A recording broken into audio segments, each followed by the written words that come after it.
Сәлеметсіздер ме, құрметті әріптестер, ұстаздар. Бүгін көрнекілік жасаудың 6-шы тегін сабағы, яғни корона жасаудың жолы.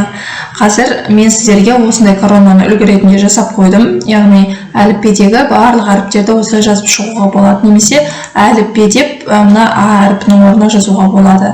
Кез келген кейіпкерлерге, жаңағы театр үйірмесіне, мысалы бауырсақ ертегісіне, осы жерге сіздер суретін қойып, осындай корона жасай аласыздар. Оны жасау үшін ең алдымен PowerPoint бағдарламасына пустой слайд создать етеміз. Одан кейін вставкаға кіріп, фигураның ішінен төртбұрышын таңдап аламыз. Бұл жерде сіздер түсін өзгертесіздер, заливкаға кіріп, өздеріңіз бір қалаған түс таңдап аласыздар. Мен мысал ретінде қазірге осы түсті таңдап көрсетемін.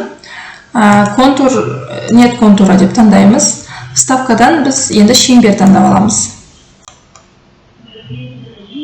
Бұл жерде сіздер шеңбердің көлемі бір-бірімен бірдей болса, сәйкес келсе, әдемі болады.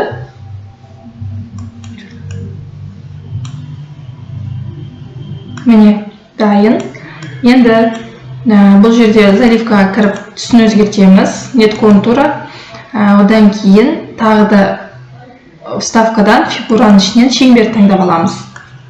Мына жердегі шеңбер бізде бұл жерде жазуға немесе жаңағы сурет қоюға арналған фигура. Заливканың ішінен түсін аққа қоямыз. Контур, нет контура немесе осындай өзінің түсіне сәйкестендіріп аламыз. Енді бұл жерде біз қазір бауырсақ ертегісіне бір кейіпкерді алайық. Мысалы, Аюды аламыз. Google-ға кіреміз де Аюды скачать етіп аламыз, копировать етіп аламыз. Мына жерге алып келіп, вставканы басамыз. Енді бұл Аюдың біз фонын удалить ететін боламыз. Форматқа кіреміз, удалить фон.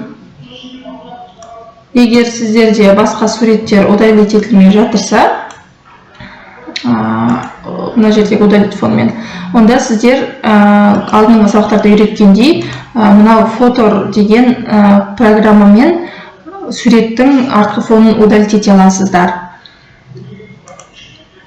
Мына жерде керек емес жерін алып тастаймыз. Кішкене кішірейтіп алайық.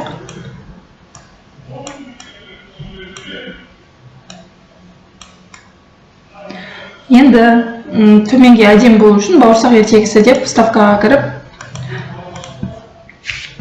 жазып аламыз. Бауырсақ ертегісі немесе Аю деп жазып қоюларыңызға болады. Главныйдан шрифтті өзгертеміз. Шрифттар сіздерде сақталған деп ойлаймын. Өткен сабақтарда қалай сақтау керектігін түсіндіріп өттім. Телеграм каналдан поисктан қазақша шрифт деп таңдап алып, өзіңізге барлығын ноутбугыңызға установить етесіз. Бауырсақ ертегісін біз басқа түске қоюымызға болады, осы жерден таңдап алып. Міне, бізде корона дайын. Енді мына жердегідей әдемі сән үшін сіздер осындай жаңағы рамканы қоюларыңызға болады. Google-ға жазасыздар, рамка круглая дейсіздер, кез келген бір рамканы таңдап аласыздар. Копировать етіп алайын мен осыны. Міне осы жерге қоямыз. Әдем болып тұру үшін.